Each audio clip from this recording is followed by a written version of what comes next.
Se yo tatu te talo. Ka fo ila vale vi inga ia te oe le atua le tamale, le atua le alo, le atua le nganga pa ia. Le atua le malama, le atua le poto. Le atua o mea umalava. Na e whaia mea umalava i le langi ma le lalolangi na e tu ina ia i le li i. Au wha manu ianga le li i. Hallelujah, ne ue au maia le li i lau o ono apero amo le li i mu mato wa ba ai. Iuna sa vai le va ai ala tangata le li e ue e au ina maile nganga pa ia e ta talai le mato wa ai ma talai lo mato iloa. Talai fo i le li i le poto mai a te oi. Mato te whapea ne malo pule lo uanga le ia fo i la vale vi inga i a te oi no me te tele. Mea sisi esma mea whainga tā ua e whaia mua lau whanau. Ia le nei vaenga o le afiafi, o le taulanga afiafi a lau whanau po le whasoa i lau upu. Ina i o mātou mau le poto, i o mātou mau le hata mai, i o mau po le tutu wane o le mātou vai. Hallelujah. I vaenga uma e pe una e feta lai ma e au mai alo mātou atua. I o mātou wola ma i o mātou tilo. Hallelujah. Awane i whaaveve sia le li i le whaatua tua o lau whanau. E hallelujah. I o winga o le nei lalolangi. I a bea mea tutupu e whaile li i e mapale o lau whanau whai ma oli olinga. A wa o mātou i loa e le o i mātou e le o mātou malosi. A o le anganga o e le atua e whatasi maia. Ona o Yesu. Amene, amene, amene. Ia fatalo fatisi tatu ainga a o ia i lunga o penga te whailangi le nei vaenga o le afiafi, malo le pale, malo fo ili folau, ia malo fo ili whatoatoa ili ngata fo ilea, ia ole ono sa inga ruenga umwe peon tato uvapa ai whatino ina, hallelujah, nei aso vi ia leli, fatalo fatu fo ile, hallelujah, le tato ufalu walesi Global Kingdom, hallelujah, mona vaenga SSP una iai ia le tautua, fatalo fatu fo ifale walesi SS, o momolina le samali mo tatou whelangalo mai mo tatou whasoa. Hallelujah, ina i o tatou maua whamanu i anga whelanuranu wai. Maile atua e soifua mo tatou wolai. Ia manu i ala tau i sa mo neile e mana i le afiafi. Hallelujah, le oto lewa malu mai fo i le lafa i si vibela o la nei aso ia malu fo ina o tau mai le afiafi. Whapela wa fōringa o le atua o le taimile nasi asia i le atua i whatoanga i e tena. Hallelujah. Ole tu la ua angi malie mai elsa vili le la amata mai ana savili po le ala le malosi ole anga ia to le la se vanga na atunu uma motu ole anga ia fo i elfa solonga ta bilinga a o inei sa mo le la anga ia ele afia ole taimi tonu le na fio mai ile atua. Hallelujah. Praise God. Asi mai le fato anga ia e vala au mai ua fata mala le tangata. Vi ia le li itato mi loa fa munianga le atua le aso atoa. E ia na fa munianga mo oe mo ha uma itato. Ia vi ia le li. Ia o se vaenga o tato fa soa le o te fia fa soa le vaenga o le afia. Ma umi le ta upue suli mo tu se kenese a lon foi upue sfulu val. Sul fitu mo sfulu val. Hallelujah.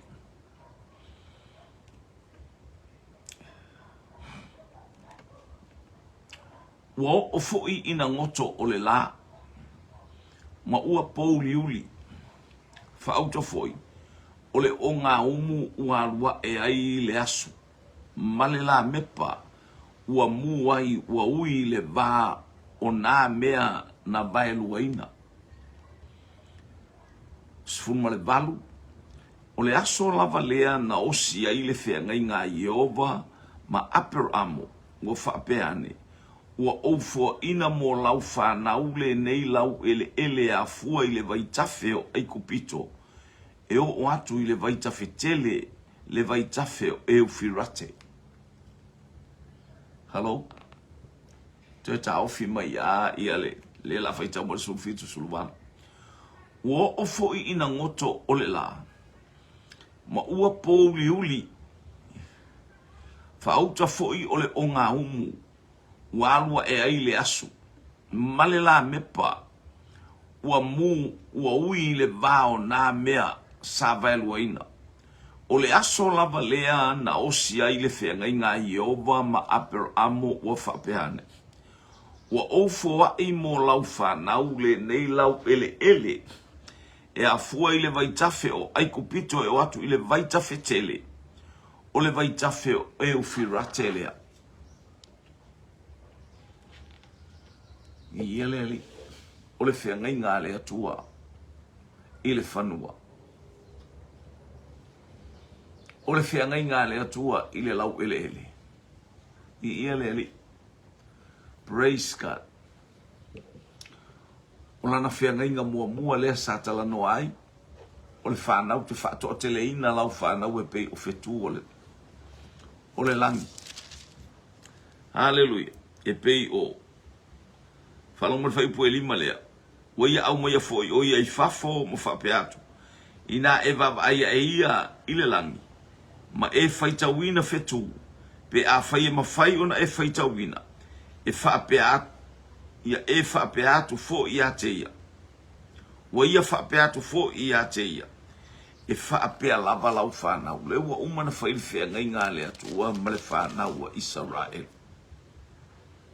I ia leli. Whea ngai ngā lea tāpa i momo i al whea ngai ngā. Hallelujah matangata. Whea ngai ngā malana whanau. Ia Abramo malana whanau. Samoa lo watunu. E matautia lea tua. E sili ese le atua. E o fofongia le tua. Ile amatanga o le tusia kenese. Hallelujah. Lau tato whaalongoa ina o vala awina apero amonu tau pesfuma le lua. Le wanga i mai apero amonu sfulima ele aisa na whanau. Tena fasile ai apero amu o ia ina o whapeatu le atua o au o lou talita. O lou tau i e matua te le wato e tuli atua le fasile apero. O fia ave e le tau i le atua.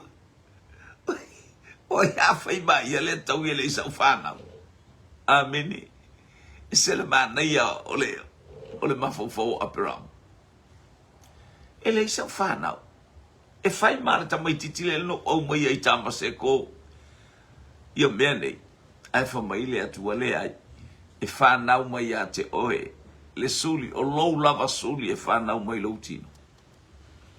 Ia le i tama leo isa ako. Ma le tana le ale atua.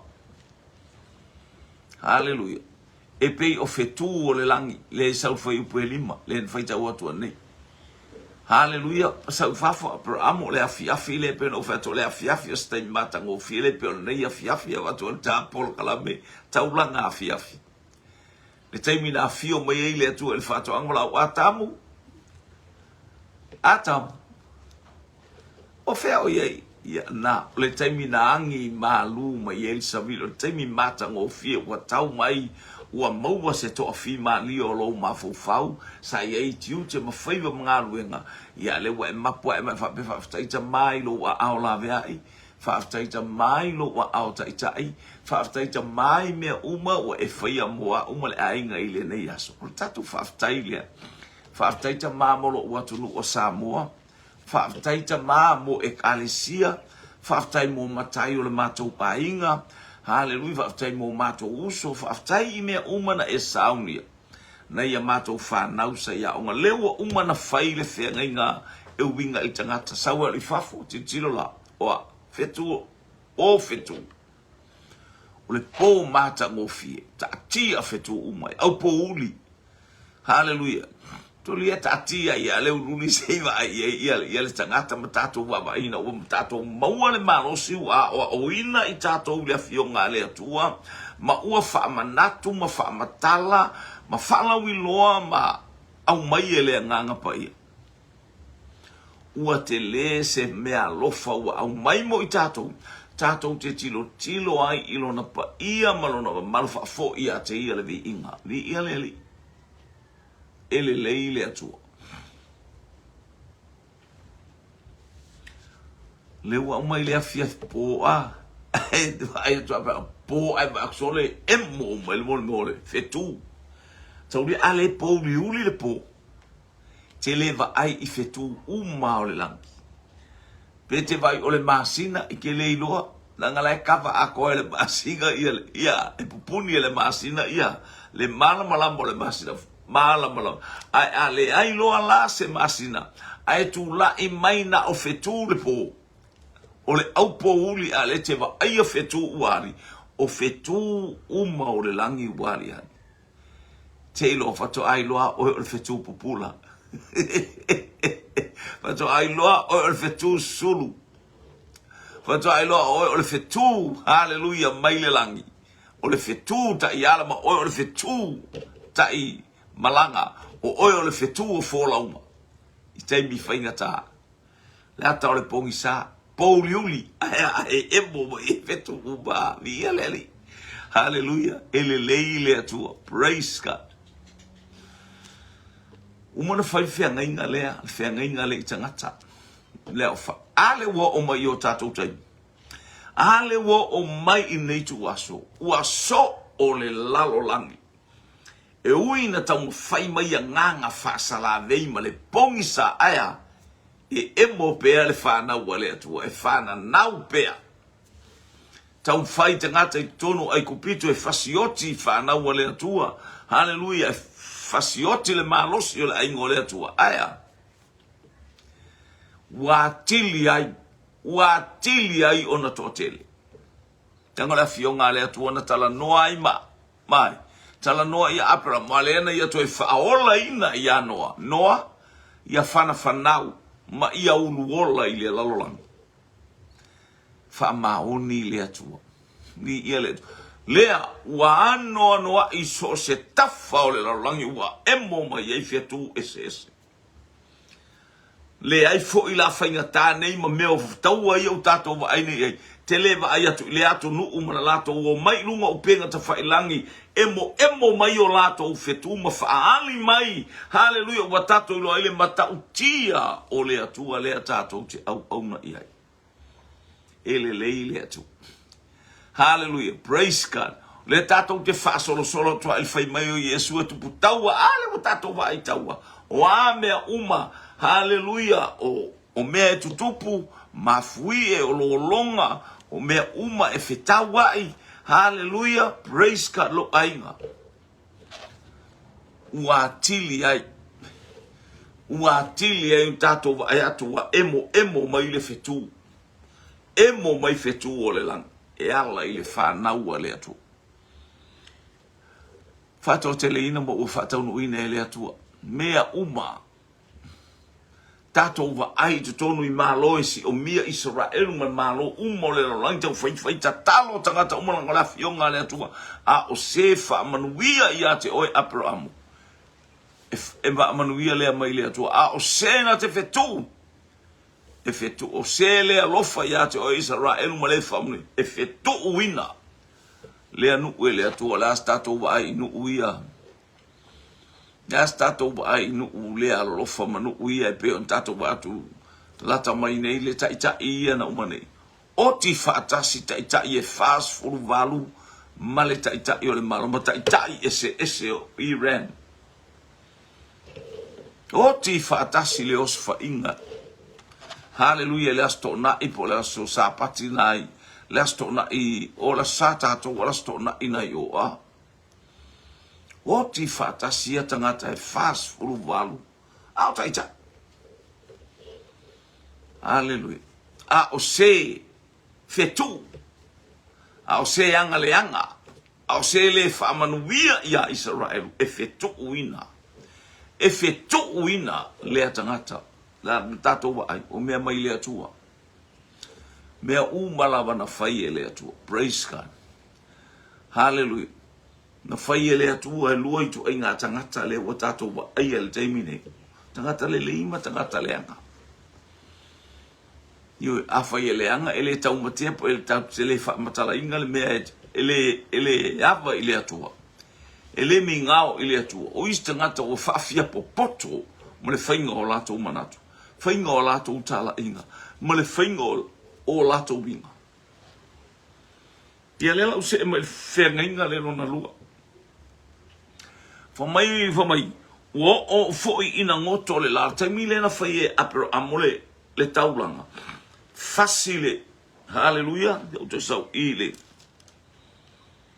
Praise God. Au lona wha.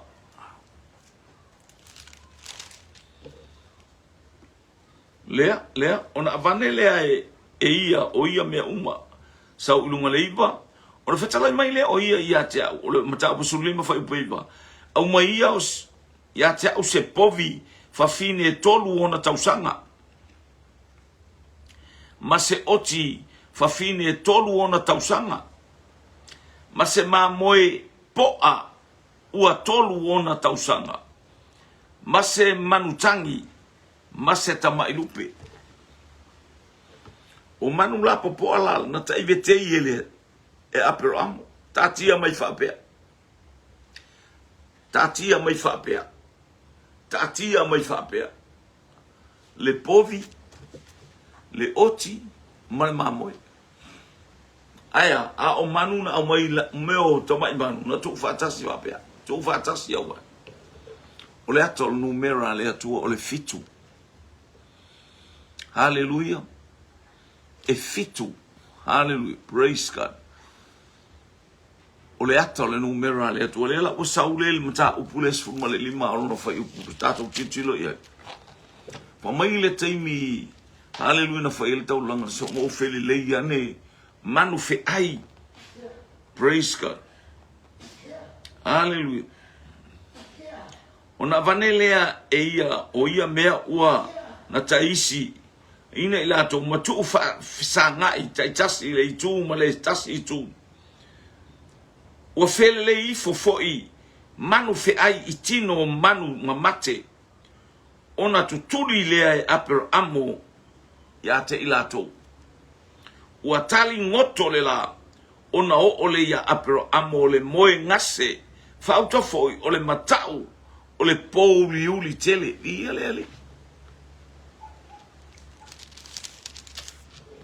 Hallelujah, so se taimia e te whaita ulanga i le atua. Whaalave lave mai nganga whaasalave. Hallelujah, praise God. Le taimio le taulanga ape amolo ai. Whamaina fele lei mai ei manu fe ai. O le ata o nganga whaasalave. Aya, ai tutuli el tanga te lo lau taulanga e te tulia e sel taimi e taunga whai mai ei le nganga whaasalave. Hallelujah, e tatou te tutu e tuli e se ele atsu afa o Yesu Keriso.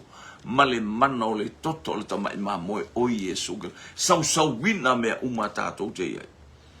Whaasalave mai a nganga whaasalave a tuwai aper amu.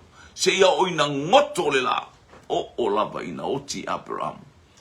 O tau vivi mai aper amu ma popo ngā whai. Le la whaasavale. O le ata o manu fe ai. O le ata, hallelujah. Le taimi o le nuu o le atua. Le taimi o le whanau aper amu a o nofo ia ai kupito. O mai ia nganga le anga e tau ma whaido la tau marosi. E whaaleanga ia mea uma. Praise God. Hallelujah. E whaitaulanga i so staivi. E whaapena ona tau whailea nganga le anga. Hallelujah. Ave eselo umafofau. Ave eselo loto. Ta pēla ula mepa. Lo ainga. Aya. Sei e whaafonga e. Hallelujah. Praise God. Ona whapea mai lea. Praise God. A o oe. Se furulima. A o oe. E te alu atu ma le file mu i outa maa. E tanu mia oe pe amatua atoia ina lava. O le promise le ia aper amo ma le talatalanga ma le atua. Tau nu wa oe ma le manuia e lo nu e te fo i lo nu. Ona winga e te oti. E te malo lo ma e fo i mai e pei o tangata uma. Hallelujah. Praise te fatasi atu i lo nu. O le alo nu, o le langi ma le ola e whaava, o le langi, o le nu o iei le ola. Ni ia le atua. Praise God. Hallelujah. O le mana ia la le lewe, wo o ina ngoto le la. Ma ua pou li uli whauta foi, o le ang o ngā umu ua rua e ai le asu. Male mala mepa ua mu, ua ui le vā o ia, mea na bae lua ina. Mai o ile mela i ile whanau o le atua, ma le whainga taulanga o le whanau o le atua. E iai ia le la mepa. le ale winga o ia me e ai le malama o laua fionga o le sulu yo vai a o le malama yo wala e pe o tau faita vita e au mai le upu le ata o le fionga le atu a o mai le nui ai kupito na o mai hallelujah ile malama o le torch passing the torch po o le tu lima to le o le sulu la le mumu le folaunga hallelujah o le afi fani utu ma le ao fani utu sa sava vali le no uile lale le ma le matautia o le atua e fa pena i tato a tato yai mo tato wa ai fa le nganga ile amatanga mai ele atua o le savalinga Abraham o la savalinga le o la ta savalinga le o le fata ita inga le o la ta savalinga al fina ngalo le atua io tato wo o mai lo tato tupulanga per mai ele ma vai le tupulanga le nei o le tupulanga nei na pa uma yai le afi o le nganga pa ia e te faita ulanga ile malama mai le langi le savali to tonu e pe ona ba ayuane hallelujah tu ngala mepa hallelujah praise God male o lo savali to tonu o ekalesia o le ato ekalesia e fitu ma tu ngama la mepa e fitu le ato ekalesia male tangata le savali to tonu o le ato Yesu Keriso o le malama o le atu foi meltus pa ia o tu ina mai ya ta o le pule le langi male lo langi tato whalongongo ia na leila o e whainu umamaso. Watu ina mai ia ta ule pule mai le langi mai le o male manuia. Lele utu mai ia te oe. Lele utu mai ia ta ina ia ta malama ia ta saba vali male loa ia ta saba vali male fia ia ta saba vali male tonu. I wha manuianga le atua tātou te. Ola masoifua. Iuta o maile. Ile atua e savali ile mete iai. O fele ulu fafo male ulu fale. Fai mai tavi te ui lava ina o savali ile vanu le ato le oti. O le oki ile mea kako ke elango lo lama i tātou ele o lo leanga. Aya. O te le fefei se me aisea o le malama o le atua o lo mua ma muli. O le amatanga ma le ngataanga. O le alefa ma le omeka. O le mua ma le muli. Hallelujah. Praise God. Sil mana i o le savali le malama o le atua a. E sil mana i o le tatou sava vali le manu malo le atua. So stangata savali le malama. Savali le manu malo. So stangata savali le malama. Savali le mamalu o le atua. So stangata savali le malama. Nate iloa atu fufonga o le sili ese. So stangata e ola i le malama. E sau mai lesi glory, e sau mai lesi pa ia increase. E tupu pea whaamanuianga le atua. E tupu pea le lale lei o le atua. E tupu pea le manuia o le atua ia te oe, ia te au, ia te itato. Pea e savali. Hallelujah. Ni ia le li. Praise God. O malol fai ua suma le valu. Se o tate tilo mata baba ai el fai ua mta pasuli masulu valu. O le aso lava lea na osi ai le whengainga e Yehova ma apero amo. Ua whapeane. Ua oufo ina mo lau whanau le nei lau ele. Ua osi le whengainga.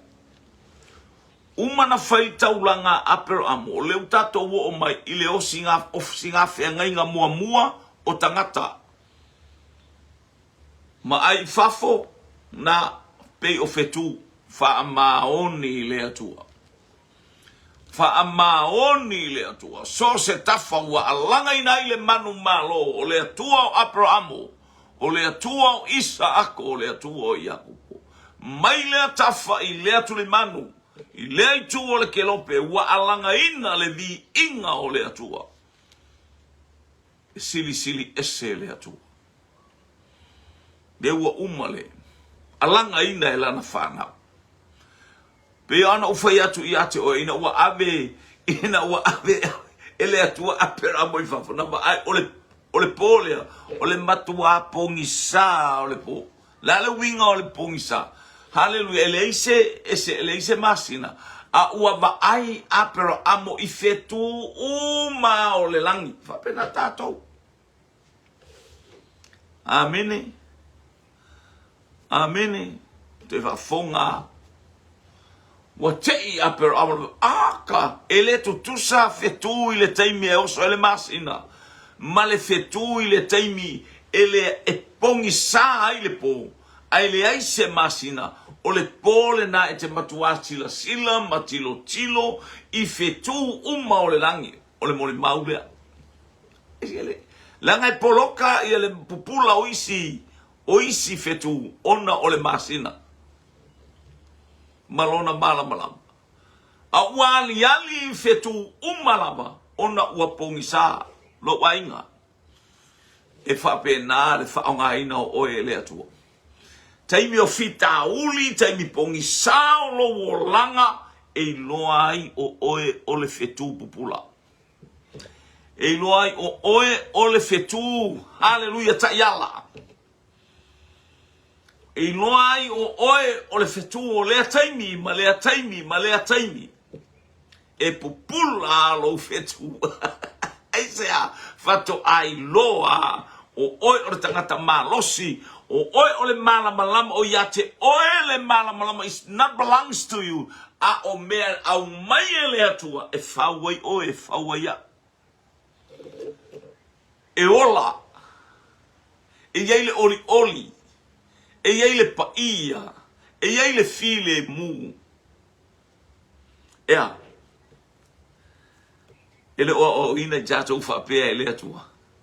To ailo le lea le teimi ola i lo fetu pole. Hallelujah, e le mwhaina e ola le tele. A iei teimi o fita ma whainga tau le ainga. Ana lewa e kuma iai.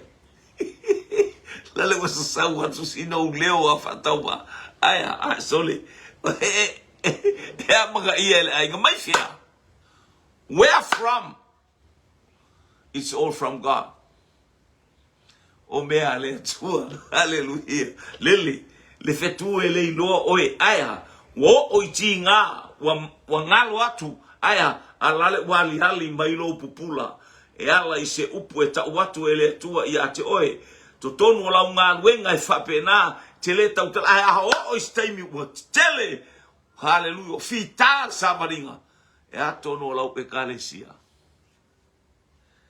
Hallelujah. Polo faya. E matangata whawe vesile e kalesia. Hallelujah. Polo faya i ta uma tangata vevesi. No wa inga. Wha o ngā oe le atua i le taimi. Praise God. O le fetu. O lana whanau o fetu pupula. Hallelujah. Aile se ona whaalia. Se i vanga na o taimi pongisa to aba ai ali mai o le mata ngofia o le langi e moni lava. Hallelujah. O lo tato watua o le malama o mea uma o ia. Hallelujah. O le sulu ia uae ma le malama ia uala. O laua fionga vi ia le. O le tanau tangata e nofo le fionga le atua. Argo mo laua fionga le su. Ale o la mafuanga atano nofo le upo le atua. Ata faitau le upo le atua. Ta fia le upo le atua. Ta fasoa le upo le atua. Ta ola oka habi ia le li.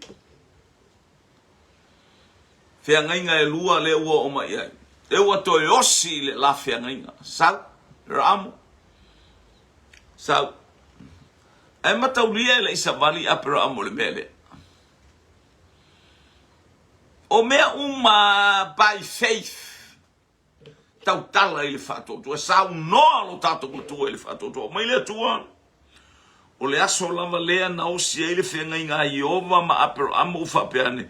Ua ofua ina mō lau whanau le nei lau ele. E a fua mai le vai tafe o aikupito. A fua o ai le vai tafe aikupito. Naila. Mai le whatatia e le atua le whanua. I lao singa fea ngainga malona atali. Ola na os fea ngainga fo ina matato.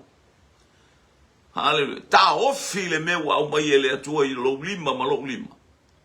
Ta ofi me umo wa mai ele atua I ati oe ma o mai tato vi ia leli.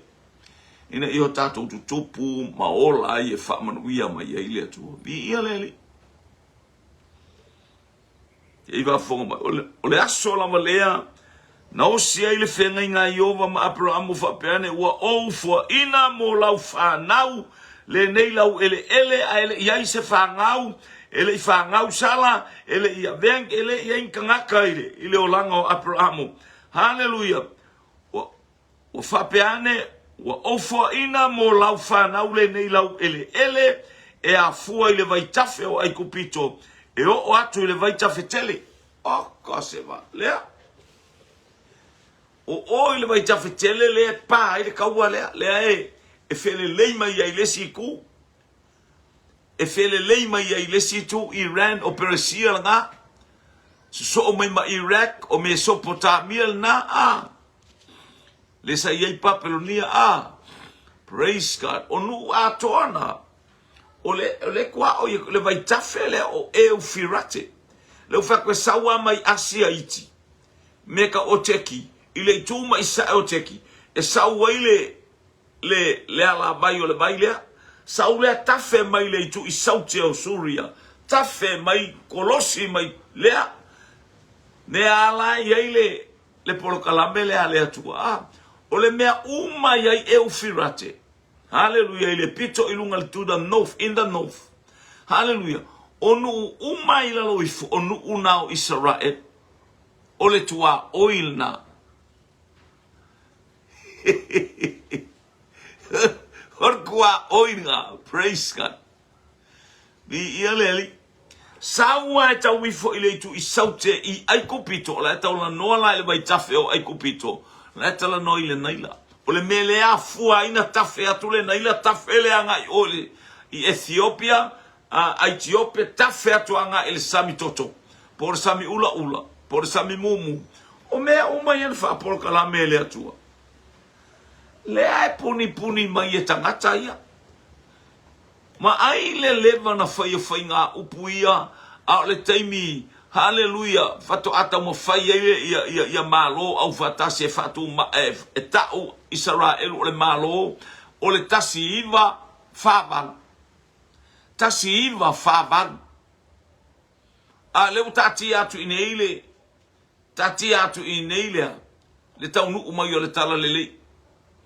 Tala le leia le atua. Ala e poloka e nuu uma I to tonu o sa I tonu ma nuu uma e. Hallelujah. Fai mai e le ai, ele o se malo le nuu fau mea, o le nuu na mai fau. It's all from God. O mea uma na fa poloka lame e le atua.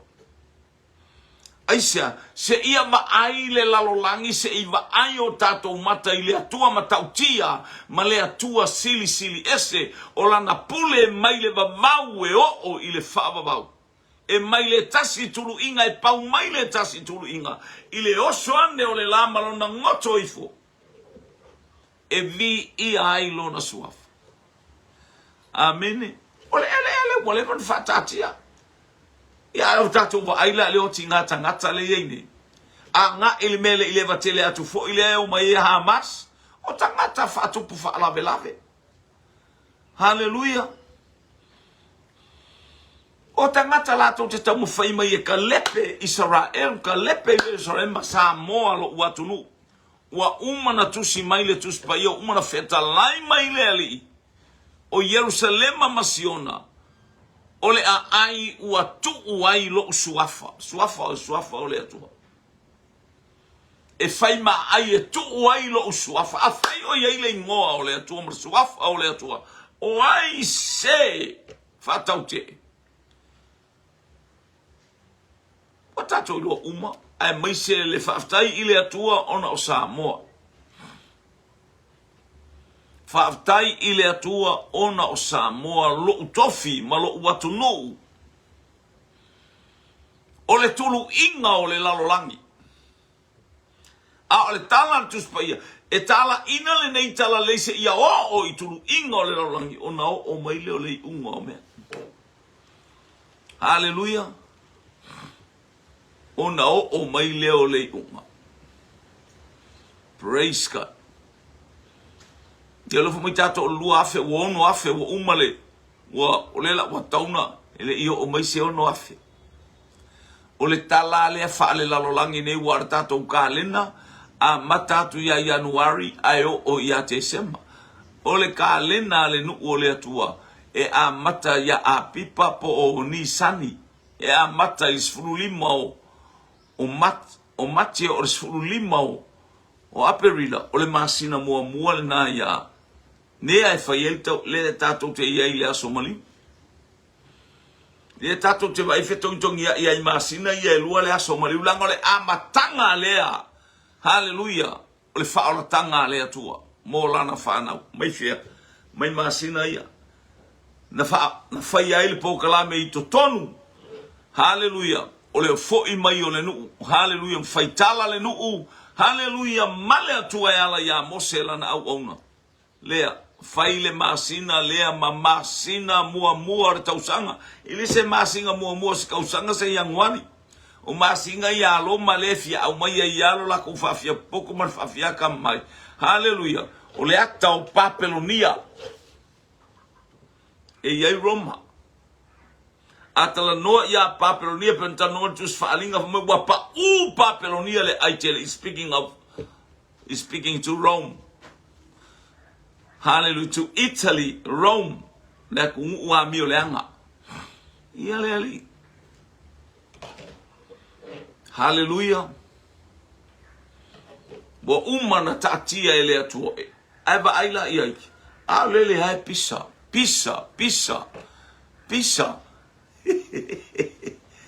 A tilo nei ia Israel marfatatianga ele atua. Ma e baba I malo uma le langi lai tafa o Israel si omia. Hallelujah. E pito ila ititia ia Israel. Hallelujah. Te ilo le tala ta malo le wo te atu nei. Le taita ile o Iran. Le si mele le ia Israel. Na tupua palo man. Ioi. Ele tu umia. Pero me fa te wai lo loto te wai lo ko ma lepe me umai me ke ulo. A me Israel na o al te mi. Tato baba ia tu. Tai hallelujah o le lotu a ko ma ka inga le o le malo aya ai o le mai tai e fast for one te oti le tai mi etas kua kangi kui aisia te ile atua hallelujah me mel tala so wala fa to tu si le tala tu si falinga umalole fa mel fa polisu o fa me fo o ia tau awa ete fa mau fa ailonga ina upu o le valo anga o le nei tusi. O le tala le fa ia Ioane. Ma le tala awa ete fa mau fa ailonga ina upu o le tusi. Lona winga awa tau fia tusi. Release tusi. A le tala na fa ia tani e tapuni. E lo taimi nei. A lewa o mai a Ioane, wo o mai lei tu aso. Awangi e koe kawhia, awane e toi wha mau wha ilonga ina, awa te tapuni a, ta tala tusi. Wha alonga i upor tusi. Awa e te wha mau wha ilonga ina, upu o le valo anga o le nei tusi. Awa ua lata o na aso. Po tato iai aso. Ta le whai mel tusi pa i ua lata o na aso. A lewa wha atu e ua tato iai o na aso. Prepare. Maua sau niuninga. Maua sau tapena penanga whaaleanganga. Hallelujah. O oe malou a inga. Praise God. Mea e te iai tapena pena lau whanau. Pa ai whai pua sumartas whaalinga lua sumalua whai pua sumartas ile wo la kwai. O lea mio le tonu. Ia mio le tonu pea ia. Lea. A lea. Oe vai le kare o lea mio le tonu. Alo? Lea nga o le pule to atasi o le pule le atua. E ale poko. e ale aka mai o le lolang, e ale malosi, aua le mita le tangata malosi I lona malosi, aua ne imita le tangata poto I lona poto, aua ne imita le tangata mau oa iana oa. Kamai tala ta malona ino bo whaalonga le saure o le tala I lunga o penga ta whailangi. Hallelujah, whai ngoa e la uta male Israelu mo le lango. Whai lunga, whama ia kai mo ke kape ai le lango la. La ukape ea le lango lea, la ukape ea le isumu lea. O le mafau o le tangata lea, ua iloa a toa e Israelu lona mafau. Le whai ia na pomu, whai ia nga niukilia e, hallelujah, ana mea tonu, hallelujah, pomu ia e kasi al palasi. O le tasi al me le fau fuafua iai, na fau fuafua mo Israel. Pangalea, le tangata na whamai, e tape ai le lango, e tape ai le isumu, e tape ai le lane, olea, le ua mua ape ai. Ai sea mai le upua le atua, whaalonga foi, hallelujah, o lea mi o le tonu, ia mi o le tonu pea ia iona manatu, maona langona, tau whaaleanga, tau mawhai e whai, se mea leanga ele no o le atua. Hallelujah, whai mai le atua, o Yerusalema masiona, wa o filifilia e tuuai lo wingoa. Ameni. Ameni. Fea se mea wa e whalongo le tuspa, ia ana, la se mea wa e whalongo le upo le atua. Matau, la se mea wa e whalongo le upo le atua. Ia e whaauta ma eva ai ma le wha maua lalo.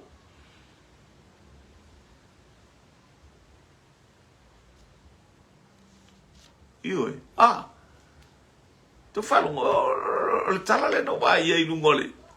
I tala ta malore. Pu e mai alo na ata e whabai uke kapea le lango. Ala kalango ia Israel. O te tape ina le isumu lea. Le rat o tape ina le. Ioi. E tango le maile lea. Ta o le maile. Ta o le dog. Ta o le pig. Ta o le lango. O le ase me watupu. Nana whaalonga o Israel. Wai loa Israel le mafau le tamalo lea. Kai mia e kele e yanga mea ia whangaroi. Aya, pangalea, ua oti, ua pāpai ma mea ele I. Ua pāpai a te ilatou mea na o latou fuafuaina. O le mea leanga ke fuafuaina e te toi oti ai. Hallelujah. Le ase mea leanga o e fuafua e fai I lesi tangata. O le mea na e te toi oti ai. Hallelujah. Fa umati ai oe. Angore taimi le ami o tono, le taimi le fai o le leo, le taimi o lousa. Ili, fa lautele le upo le atua, ta la le upo le atua, fola le upo le atua. Oi, foi la tangata sa mo o le fa pea. Ese le mafau fau o ngengu o Israel. Fa alongo o Israel. A o se fa manuia ya Israel. Fa manuia le atua. O Samoa o Israel. Mo ile fato au se tu fia ngai ngale le fa ya tu nei wa fa fia ngai ngale a ta toma e malanga ai yoi o fia ngai ngale fato a wa uma na osi fia ngai nga fa le nganga tatali I male fino le tua o tal lo loto ile toto le tama mamoe o le atale na e pasi ile angelu ma o ile fasi o tia o ile taimi o le yu pe ona fa ai kupito e pasi le angelu mai le fale la ye le toto o le ata oe o le ata wa wata ina fale nganga o ta loto ile toto le tamaima o mea uma ye le matau o mea uma ye le file mu o mea uma ye le mingao o mea uma he ye le saolo tonga ai sea to fa alongo mai I le le ami o tonu fai pela o le ami o le tonu ia mi o le tonu pea ia. O le ele elea. Ia ele elea pea o ia.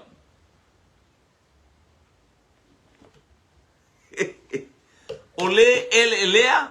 o le fialua nga ia ai mai ai tia I Israel ele pe o langona lai faatali le faamasinonga ami o tonu le atua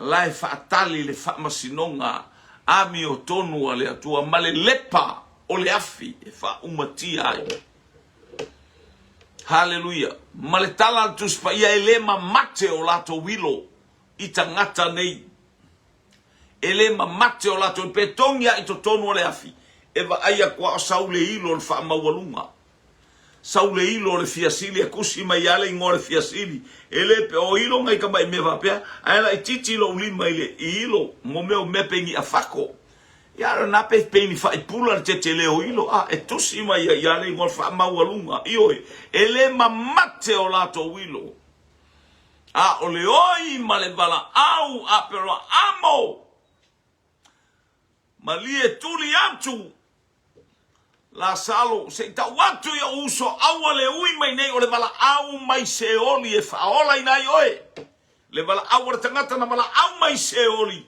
fa mole male apro ole oi ole mana onga ya o ina ai oe te aru ese faile amioton ole amioton faila wa amioton ole ele a faila ele failo ele a miole tonu faila wa miole tonu wa yai ya le taui wa yai le taimi hallelujah wa tofaina ele o mana tu ele tua hallelujah fatatia ele tua praise God le lau ele e mai ai kupito mai vai tafeo ai kupito tautala ia ele naila le ana tu wa la fo ina fai longa I fo ele tamaititi Israel hallelujah le ata matautia olona baptiso ina pe o Mose na papatiso ina hallelujah ile vai tafeo ai kupito hallelujah na ile matatia o inana tu wai ele atua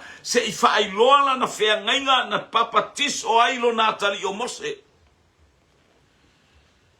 Mose tauta ua ile vai tafele langa o ina fata fea maola ile e Peru de vai tafe ale na tawele tua mai ke dese lom tabu sulima suluvalu e amata mai le vai tafe o ai kopito naila fa mau fa ilonga ole naila sata oto ai to tonu le tamai titile ile ato come papa tiso ai to tonu le atali o le atua hallelujah praise God say fa ali atua ile lalo langi fa ilonga lea sai Israel na tutuai Israel na folau ai tonu le sao le whaalotanga Mose. E o ile vai tafetele e ufirate. Hallelujah. Whaisinga mau o vao mene. O e ufirate pero vatu e tafe mai e ufirate I. E tatia mai Iran I, Iraki I. So mai masuria anga I mai teki. Hapena. I ale ali.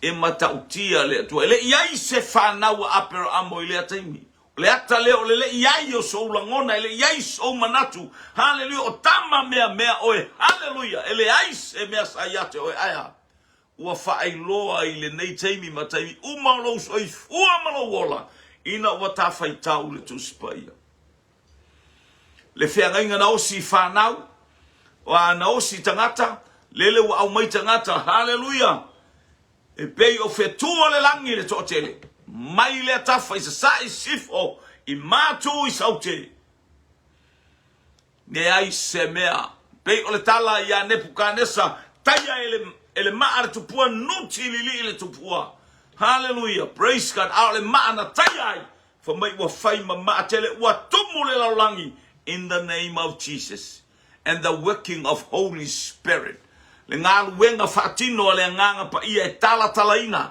le mamalu ma le silisi ese le file mu ma le loto mawalalo le tangata na ui mai malona fil ngalo hallelujah o le alofa tu noa leo le atua hallelujah o le tangata loto maulalo hallelujah e foa ina ia le atua ne alofa tu noa le alofa tu noa le na ia keriso le ia keriso Haleluya una tinga ma fainga tame uma na o ilona soifua.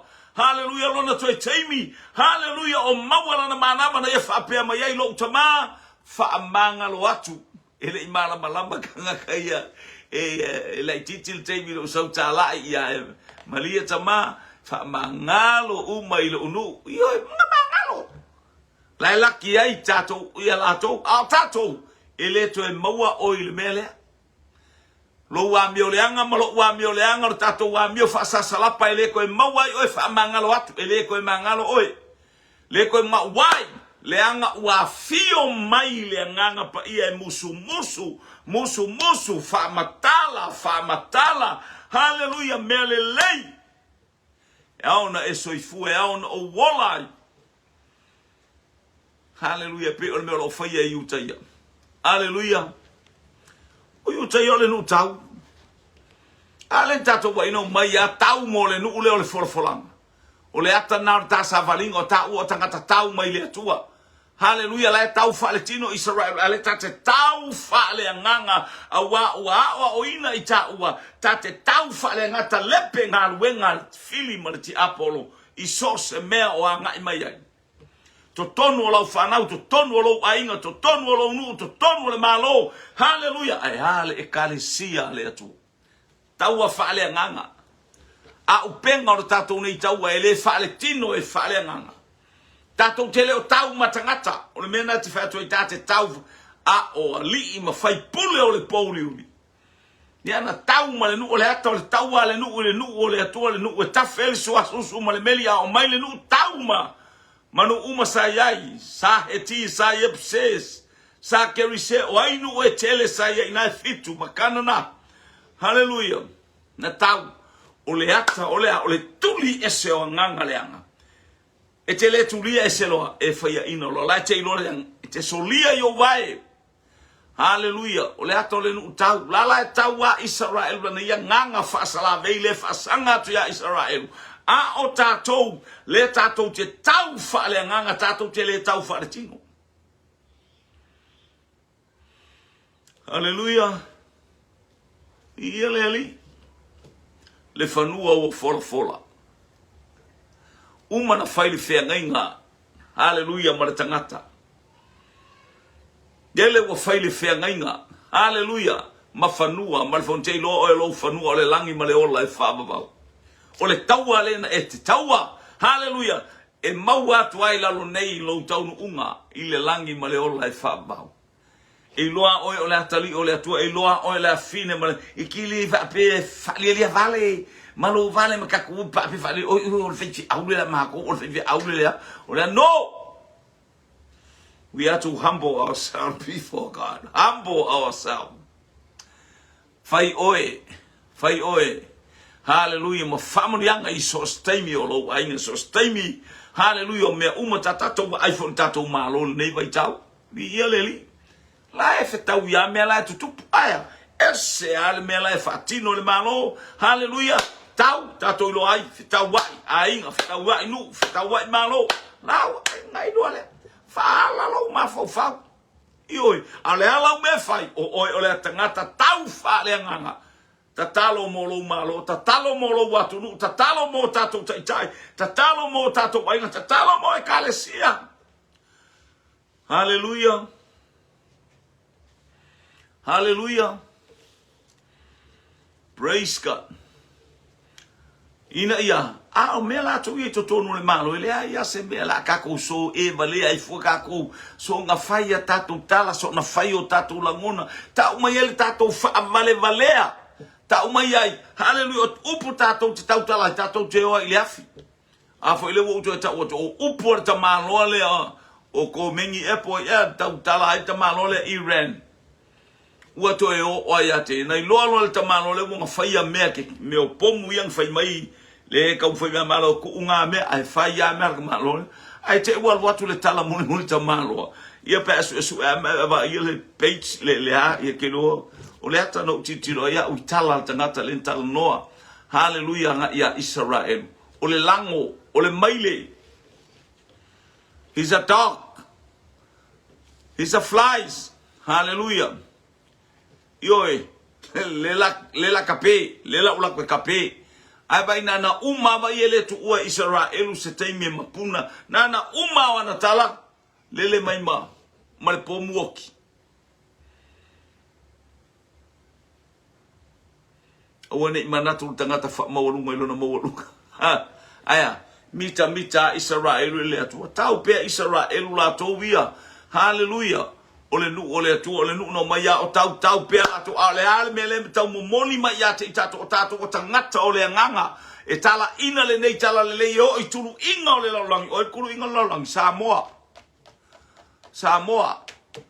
Ole te mil nei le ua uwa iatu ila wati 5 fasu ma 5 5 fasu man fitu I nei. O la fa ua 5 fasu man fitu ile vave au I utaya. Kukusa le kulu inga ngeyo o laulangi. Ne o ia tuspe aya. Faaftai ile atua ua maua se ainga ua maua. Hallelujah. Le nu o le atua. Hallelujah. Yo Samoa. Faavai ile atua Samoa. Isi mete va ai fo fa pe aroloku wa ai Paule me faila umatanga la umatafa yoi faila unga luenga fai o le alta me fai loai o ta o tanga tau fa le nganga si lunga lo malo tatalo mo ita tatalo hallelujah mo ila to o ro so nga o pe ola ko wolanga a fai ele fo mai yep la be pe ise passe mal ai sea langa wala fai langa o tupu le poto wa tupu le malosi wala iloa il tangata fua po fele atua wala iloa il tangata le atua wala iloa ita talo aya nga le manga ya fai kala yenga ke manga we fai ke ia le ku silunga ele se ingo ka umai ai sea mena iloa yorti Apollo fa na worti Apollo if kala pelo tau te tala ile vi inga o le atua mamoli la palapa o malo fa ne el suafa o lo tato watua fa sili ina le atua I mea tatou te manatu ia. Manatu mai o ia te tatou. Olo fangia le atua. Hallelujah. Lau taita lau sabaling. Pei no fai loa te oe. Pei o fetu o le langi. Hallelujah. Ina uva ai apero amo I fafo. O le taimi o le pongi sa. Ele iosa se masina. Wai loa uma fetu o le langi wale kaimi ngai ke loa uma ya ke loa ka oka sore le mele fetu ar tai mele masina ele langa lai punitia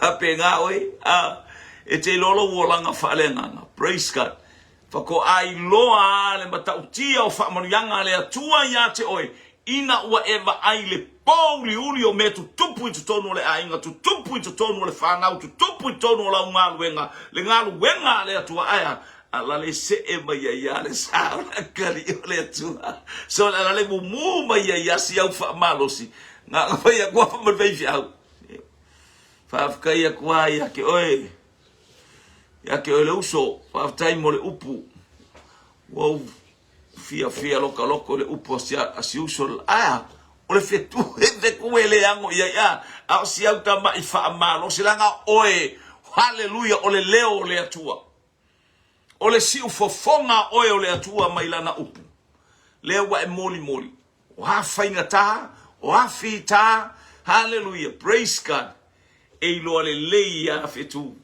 ile po au po fenga na le tua so o le lalolangi fetu hallelujah wa mala mangia le ke lope ato I fetu hallelujah ese o fetu mo lato fata waina mo lato mata ngofi au mai ele atua ai ar fe ngai winga il fanua e mai le mai tafe o ai kupito la tala no ile naila se ia o mai le mai tafe o eufirate so le ke ale mai kanaka ana o mai fa mai o ke ia o ai mai la na fai tau tu spa ia I lo le so le o mea nga fai ele atua la me o fai ele atua I lo ai no vai ska mai mea nga o kwa ele atua ke nganu ai ele fala o que le se fala o que ele atua te man tu ase o tama ia si o se atu tala o tama me fiu pelo filima me nganu ai manguia fa manguia mai le atua ai le lei ele nga oi fa manguia mai le atua sa o le lei Sa ole le gala ia leli. Praise God. Io te la to fai to so isa vai isole. Ko kele o lo ale fiola ka ku ka mama ka kinga pa ka ko va ai me ala fai o ka ko fango mo ka ko ainga ka ko va ia me o le fai me le fai fangua. Kau kele if kala mau ke kele aya na tai na yo tato matu a ko va ai la fua ba ya ko fu ba yo ba ni ya tato ila lo ni wa pa o kele ai fasto to si be o mena o ma yo tato ko wil lo ale o la so i fua na yo tato matu langa na au mai ile o la ya te la continually le titso kwa o ma nei tupulang le aka ko ke o ko ia ka ko fango pepe o le lo filima ai fai mama me o ma ki fai le pala fu ilo ainga le pala ilo ko finga malang fangau le pala ya ke ai fai mama woo e manuia me uma mai le atua ia fa manuia mai le atua le ia fiafi fe nga le atua bolana fana wale waso olalagi ebo bai fadua di ia le tua na oti asto ino na pota ona ole ole fadua ole tau violo na inga fa ia le tua ia te o Yesu Keriso olo wali I malo faul haleluya ole malama haleluya maafe piliona ila to o evala au ile suafo Yesu Keriso. Fapena ita ua. Hallelujah. Le fanua. Toe au mai Keriso le fanua na fapele. Wa malaya le fanua talu oe akamu. Malaya le fanua. Aya. Wa toe au mai Keriso. Satani o lalo le alofio. Vai ete ai opuna Keriso. Satani aua ete tofo. Ile ali ilo watua. Sauya utua. Ile ali. Tangata manu malo itato o tangata manu malo le fanau manu malo bi ia le suafa o le atua le tamale atua le alo le atua le nganga pa ia ili na ia fiafi famunia le atua ilo wainga haleluya na o Yesu haleluya lau o ona e tautua mo oi le aso ma le aso ile afiafi ma le afiafi ona o le suafa o Yesu Keriso amen.